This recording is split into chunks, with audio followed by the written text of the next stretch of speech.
ಸಾಹೇಬರಿಗೆ, ಅಂಬೇಡ್ಕರ್ ಸಾಹೇಬರಿಗೆ ಎಲ್ರಿಗೂ ನಮಸ್ಕಾರ.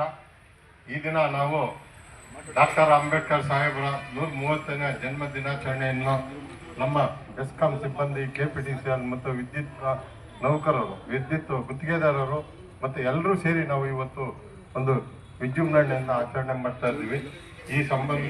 ಈ ಸಮಯದಲ್ಲಿ ತಮ್ಮೆಲ್ಲರಿಗೂ ಜನ್ಮ ದಿನದ ಹಾರ್ದಿಕ ಶುಭಾಶಯಗಳನ್ನು ಕೋರ್ತಾ ಇದ್ದೀನಿ. ಬಂಧುಗಳೇ, ಅಂಬೇಡ್ಕರ್ ಅಂದ್ರೆ ಮಹಾನ್ ಶಕ್ತಿ. ಆ ಥರ ಮನುಷ್ಯ ಇನ್ನು ಮುಂದೆ ಹುಡ್ತಾರೋ ಜಗತ್ತಿನಲ್ಲಿ ನಮಗಂತೂ ಗೊತ್ತಿಲ್ಲ. ಇದುವರೆಗೂ ಯಾರು ಹುಟ್ಟಿಲ್ಲ ಅಂತಲೂ ಹೇಳ್ಬೋದು. ಮಹಾನ್ ಶಕ್ತಿ ಅವರು, ದೇವರು ಅಂತ ಹೇಳ್ಬೋದು. ಯಾಕಂದ್ರೆ ದೈವಾಂಶ ಸಂಭೂತರು. ಕಷ್ಟ ಬರ್ತದೆ ಅಂದರೆ ಈಗಿನ ಕಾಲದಲ್ಲಿ ನಮ್ಮ ಜನ ಹೆಂಗಿರ್ತೀವಿ, ಕಷ್ಟ ಅಂದರೆ ಹಿಂದಕ್ಕೆ ಹೋಗ್ತಾ ಇರ್ತೀವಿ. ಸುಖ ಅಥವಾ ಒಂದು ಆಸನ ಅಥವಾ ಮಂತ್ರಿ ಮಾಡ್ತೀವಿ ಅಂದ್ರೆ ಮುಂದೆ ಹೋಗ್ತಾ ಇರ್ತಾರೆ. ಅಂತ ಒಂದು ಪ್ರಪಂಚ ನಮ್ಮ ಜನಗಳಲ್ಲಿದೆ.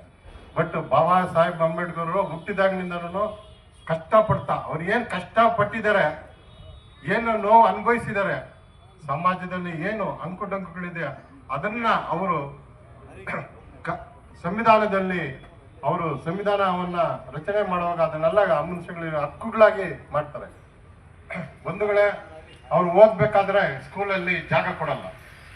ಇವತ್ತು ಅದಕ್ಕೋಸ್ಕರನೇ ಒಂದು ಕಾನೂನು ಮಾಡಿ ಇವತ್ತು ಎಲ್ರಿಗೂ ಸಮಾನತೆ, ಎಲ್ಲ ವಿದ್ಯಾಭ್ಯಾಸದಲ್ಲಿ ಎಲ್ರಿಗೂ ಈಕ್ವಾಲಿಟಿ ತರ್ತಾರೆ. ಅವರ ಮನಸ್ಸಿನಲ್ಲೇ ಇದ್ದಿದ್ದೇ ಈಕ್ವಾಲಿಟಿ. ಅವತ್ತು ಒಂದು ಸಮಾಜದಲ್ಲಿ ಅಸ್ಪೃಶ್ಯತೆ ತುಂಬಿ ತುಳುಕಾಡ್ತಾ ಇತ್ತು. ಅದೇ ತರ ಸಾಹೇಬರು ಇದನ್ನೆಲ್ಲ ಮನಗೊಂಡು ಎಲ್ರಿಗೂ ಶಿಕ್ಷಣ ಕೊಡಿಸ್ಬೇಕು ಪ್ರತಿಯೊಬ್ಬರಿಗೂ ಅಂತೇಳಿ ಹೋರಾಟ ಮಾಡಿ ಇವತ್ತು ಶಿಕ್ಷಣದ ಒಂದು ಹಕ್ಕನ್ನು ಮಾಡ್ತಾರೆ. ಅದೇ ದಿನ ದಲಿತರು ಈ ಅಸ್ಪೃಶ್ಯ ಜನ ನೀರು ಕುಡಿಯಕ್ಕೆ ಹೋದ್ರೆ ನೀರು ಕೊಡೋದಿಲ್ಲ. ನೀರನ್ನ ಕೆರೆನಲ್ಲಿ ಕುಡಿದ್ರೆ ಗಲೀಜಾಗುತ್ತೆ ಅಂತಾರೆ. ಇನ್ನೆಲ್ಲೋ ಕುಡಿಬೇಕು. ಆ ನೀರಿಗೋಸ್ಕರ ಆದ್ರೂ ಹೋರಾಟ ಮಾಡ್ತಾರೆ. ನಲ್ಲಿಗಳಲ್ಲಿ ಅಲ್ಲಿ ನೀರು ಕುಡಿಯಂಗಿಲ್ಲ. ಈ ಮಟ್ಟದಲ್ಲಿ ಅಸ್ಪೃಶ್ಯತೆ ಹೋರಾಟ ಮಾಡ್ತಾರೆ. ಈ ನಮ್ಮ ಅಂಬೇಡ್ಕರ್ ಸಾಹೇಬರನ್ನ ವಿಶ್ವಜ್ಞಾನಿ ಅಂತ ಕರೆದಿದ್ದಾರೆ. ಯಾಕಂದ್ರೆ ಅವರು ಬರೀ ಅವ್ರಿಗೋಸ್ಕರ ದುಡ್ದಿಲ್ಲ, ನಮ್ಮ ಸಮಾಜದ ದೀನ ದಲಿತರಿಗೋಸ್ಕರ ಅವರು ಜೀವನವನ್ನು ಮುಡುಪಾಗಿಟ್ಟು ಪ್ರತಿಯೊಂದು ದೀನ ದಲಿತರು ಏನ್ ಕಷ್ಟ ಪಡ್ತಾ ಇದ್ದಾರೆ ಅದನ್ನ ನಾವು ಯಾವ ತರ ನಿವಾರಣೆ ಮಾಡ್ಬೇಕಂತ ಸಂವಿಧಾನದಲ್ಲಿ ಕೂಡ ತೋರಿಸಿದ್ದಾರೆ. ಅದೇ ರೀತಿ ಮೊದಲು ನಾವು ಎಂಪ್ಲಾಯೀಸ್ ಏನಿದ್ದಾರೆ 14-15 ಅವರು ನಾವು ಕೆಲಸ ಮಾಡಬೇಕಾಗಿತ್ತು. ಮತ್ತೆ ಹೆಚ್ಚಿಗೆ ಡ್ಯೂಟಿ ಮಾಡಿದ್ರೂ ಅದಕ್ಕೆ ಸಂಬಳ ಕೊಡ್ತಾ ಇಲ್ಲ. ಆದರೆ ಅವರು ಕಾನೂನು ಮಂತ್ರಿಯಾಗಿ ಸಂವಿಧಾನದಲ್ಲಿ ಅವರು 8 hours ಮಾತ್ರನೇ ಡ್ಯೂಟಿ ಮಾಡಬೇಕು.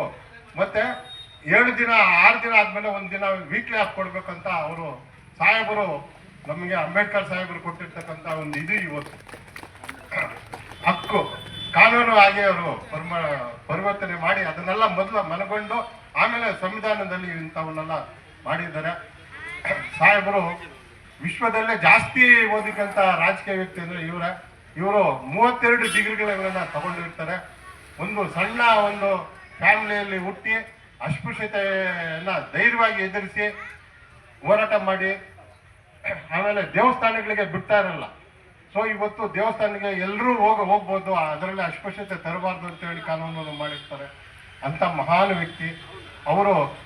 ಎಲ್ಲೋ ದೇವರ ಒಂದು ಅಂಶವಾಗಿ ನಮ್ಮ ಭೂಮಿ ಮೇಲೆ ಬಂದು ಹುಟ್ಟಿ ನಮ್ಮ ಏನು ಇವತ್ತು ಒಂದು 70-80% ಜನಗಳ ಕಷ್ಟ ನಿವಾರಣೆ ಮಾಡಿದ್ದಾರೆ. ನಮಗೆ ಬಹುಸಂಖ್ಯಾತರಿಗೆ ಏನ್ ಬೇಕಾಗಿದ್ದೋ ಅದು ಈಗ ನಮ್ಗೆ ಈಗೀಗ ಸಿಗ್ತಾ ಇದೆ. ಮೊದಲು ಆ ಒಂದು ಕಾಲದಲ್ಲಿ ಸಿಗ್ತಾ ಇರಲಿಲ್ಲ. ನಮ್ಮ ಸೋಮೇಶ್ ಸಾರು ಮತ್ತೆ ಶ್ರೀನಿವಾಸ ರೆಡ್ಡಿ ಅವರು ಹೇಳ್ದಂಗೆ ಅವ್ರ ಕನಸುಗಳು ಅವತ್ತು ಅವ್ರಿಗೆ ಯಾರು ಬೆಂಬಲ ಕೊಡ್ತಾ ಇರಲಿಲ್ಲ. ಆ ಒಂದು ದಿನದಲ್ಲಿ ಅವರಿಗೆ ಬೆಂಬಲ ಸಿಗ್ತಾ ಇರಲಿಲ್ಲ.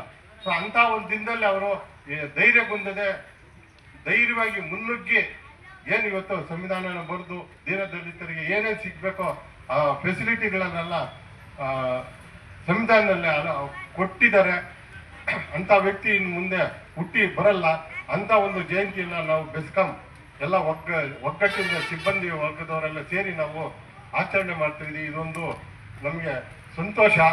ನಾನು ನೌಕರ ಬಂಧುಗಳಲ್ಲಿ ಹೇಳ್ಕೊಂಡೆ, ಅವ್ರು ಏನು ಆದರ್ಶ ಬಿಟ್ಟೋಗಿದ್ದಾರೆ, ಏನಕ್ಕೋಸ್ಕರ ಕೆಲಸ ಮಾಡಿದ್ದಾರೆ, ಎಷ್ಟು ಕೆಲಸ ಮಾಡಿದ್ದಾರೆ, ಆ ಆದರ್ಶಗಳನ್ನ ನಾವು ಒಂದು ಶ್ರೀನಿವಾಸ ರೆಡ್ಡಿ ಅವರು ಹೇಳ್ದಂಗೆ ಒಂದು 10% ಅನ್ನ ಮೈಗೂಡಿಸ್ಕೊಬೇಕಾಗಿ ತಮ್ಮೆಲ್ಲ ಕೇಳ್ತಾ ನಾನು 2 ಮಾತನ್ನ ಮುಗಿಸ್ತಾ ಇದ್ದೀನಿ. ಮೊದಲು ಹೇಳಿದ್ವಿ ಪಾಪ ಕೊನೆಯದಾಗಿ ಅಚ್ಚುಕಟ್ಟಿನಾಗಿ ಭಾಷಣ ಮಾಡಿರ್ತಾರೆ. ನಗ್ಬೇಕು, ನಗ್ತಾ ಇದ್ರೆ ಸ್ವಲ್ಪ ಚೆನ್ನಾಗಿರೋದು. ನೋಡಿ ಸಾಹೇಬ್ರು ಯಾವಾಗಲೂ ನಗ್ತಾ ನೀವು ಗುಂಡಗಿದ್ದಾರೆ, ನೀವು ನಗ್ಬೇಕು ಆಯ್ತಾ. ಬಾಬಾ ಸಾಹೇಬ್ ಅಂಬೇಡ್ಕರ್ಗೆ, ಬಾಬಾ ಸಾಹೇಬ್ ಅಂಬೇಡ್ಕರ್ಗೆ ಜೈ ಭೀಮ್, ಜೈ ಭೀಮ್, ಜೈ ಭೀಮ್, ಜೈ ಭೀಮ್. ಎಲ್ಲಾ ನೌಕರಿಗೆ ಒಂದಷ್ಟ ಈ ಒಂದು ಕಾರ್ಯಕ್ರಮವನ್ನು ಯಶಸ್ವಿಗೊಳಿಸಲು ನಮ್ಮ ಬೆಸ್ಕಾಮಿನ AW ಸಾಹೇಬ್ರಂತ ಹಾಗೂ ಈ ಒಂದು ದಿನದ ಅಧ್ಯಕ್ಷರಾದಂಥ ಶ್ರೀಯುತ ರಮೇಶ್ ಸಾಹೇಬರಿಗೆ ವಂದನೆಗಳನ್ನು ಅರ್ಪಿಸ್ತಾ ಇದ್ದೀವಿ. ಅದೇ ರೀತಿಯಾಗಿ ನಮ್ಮ ಸೋಮೇಶ್ ಸರ್ ಬಂದಿದ್ದಾರೆ, ಒಳ್ಳೊಳ್ಳೆ ಮಾಹಿತಿಯನ್ನು ನೀಡಿ ನಮ್ಮ ಈ ಒಂದು ಸಭೆಯನ್ನು ಯಶಸ್ವಿಗೊಳಿಸಿದ್ದಾರೆ. ಅವರಿಗೂ ಸಹ ವಂದನಾರ್ಪಣೆ ಮಾಡ್ತಾ ಇದ್ದೀವಿ. ಅದೇ ರೀತಿಯಾಗಿ ರಾಮಚಂದ್ರಪ್ಪ ಅವರು ಬಂದಿದ್ದು ಈ ಒಂದು ಕಾರ್ಯಕ್ರಮ ನಿನ್ನೆಯಿಂದ ನಮ್ಮ ಜೊತೆಗೆ ಇಟ್ಕೊಂಡು ಒಳ್ಳೆಯ ಕೈ ಜೋಡಿಸ್ಕೊಂಡು ಬಂದಿದ್ದಾರೆ. ಅವ್ರಿಗೂ ಸಹ ನಾವು ವಂದನೆ ನಡೆಸ್ತಾ ಇದ್ದೀವಿ. ಅದೇ ರೀತಿಯಾಗಿ ನಮ್ಮ ಸುನೀಲ್ ಅವರು ನಿನ್ನೆ ಸಂಜೆಯಿಂದ ನಮ್ಮ ಜೊತೆಗೆ ಇದ್ದಿದ್ದಾರೆ, ಅವ್ರಿಗೂ ಸಹ ವಂದನೆ ನಡೆಸ್ತಾ ಇದ್ದೀವಿ. ಅದೇ ರೀತಿಯಾಗಿ ನಾರಾಯಣಸ್ವಾಮಿ ಅವರು ನಮಗೆ ಎಲ್ಲದರ ಸಹಕಾರ ನೀಡ್ಕೊಂಡು ಜೊತೆಗೆ ಅವ್ರಿಗೂ ವಂದನೆಗಳನ್ನು ಸಲ್ಲಿಸ್ತಾ ಇದ್ದೀವಿ. ಮುಖ್ಯವಾಗಿ ಮತ್ತೆ ನಮ್ಮ ಮುಖ್ಯ ಭಾಷಣಗಳಾದಂಥ ನಮ್ಮ ಶ್ರೀನಿವಾಸ ರೆಡ್ಡಿ ಸರ್ಗೂ ಸಹ ವಂದನೆಗಳನ್ನು ಅರ್ಪಿಸ್ತಾ ಇದ್ದೀವಿ. ಅದೇ ರೀತಿಯಾಗಿ ಮಹಿಳಾ ನೌಕರರಿಗೆ ಮತ್ತೆ GLPಗಳಿಗೆ ಮತ್ತೆ CMRCಗೆ ಎಲ್ಲರಿಗೂ ಶಾಖಾಧಿಕಾರಿಗಳಿಗೆ ಎಲ್ಲ ಸಮಸ್ತ ನಮ್ಮ ನೌಕರರು ಬಂದರು ಈ ರೀತಿ ಒಗ್ಗಟ್ಟಿನಿಂದ ನಾವು ಈ ಒಂದು ಕಾರ್ಯಕ್ರಮ ಪರೋಕ್ಷವಾಗಿ ನೀವು ಕಾರಣ ಆಗಿರ್ತಂತೆ ತಮಗೆಲ್ಲರಿಗೂ ಹೊಂದಿಸ್ತಾ ಈ ಕಾರ್ಯಕ್ರಮವನ್ನು ಹೇಳಿಸ್ತಕ್ಕಂಥ ತಮಗೆಲ್ಲ ನಾನು ಹೊಂದಿಸ್ತಾ ಇದ್ದೀನಿ. ಅದೇ ರೀತಿಯಾಗಿ ನಮ್ಮ ಈ ಒಂದು ಸಹಕಾರಕ್ಕೆ ನಮ್ಮ ಚಲಪತಿ ಅವರಿಗೆ ಯಾವಾಗೇ ಫೋನ್ ಮಾಡಿದ್ರೆ ಪಾಪ ಬಂದು ನಮ್ಮ ಕಾರ್ಯಕ್ರಮಕ್ಕೆ ಬರ್ತಾ ಇರ್ತಾರೆ. ಅದೇ ರೀತಿಯಾಗಿ ನಮ್ಮೆಲ್ಲ ಮೀಡಿಯಾ ಮಿತ್ರಗಳು ಬಂದಿದ್ದಾರೆ. ನಾವು ಅಕಸ್ಮಾತ್ ಅವರ ಹೆಸರುಗಳು ಗೊತ್ತಿಲ್ಲದೆ ಏನೋ ಕಮ್ಯುನಿಕೇಶನ್ ಇದಾಗಿದ್ರು ಸಹ ಅವರಿಗೆ ಪಾಪ ಎಷ್ಟೇ ಟೈಮ್ ಇದ್ರು ಏನೋ ಬ್ಯುಸಿ ಇದ್ರು ಬಂದು ಈ ಒಂದು ಕಾರ್ಯಕ್ರಮದಲ್ಲಿ ಎಡೆಬಿಡದೆ ಒಂದು ಚಿತ್ರೀಕರಣ ಮಾಡಿಕೊಂಡು ಇದೆಲ್ಲ ಇದು ಮಾಡಿದರೆ ಅವ್ರಿಗೂ ಸಹ ನಿಮ್ಮ ಎಲ್ಲರ ಪರವಾಗಿ ವಂದನೆಗಳನ್ನು ಅರ್ಪಿಸ್ತಾ ಇದ್ದೀವಿ. ಜೈ ಭೀಮ್. ಎಲ್ಲ ದಯವಿಟ್ಟು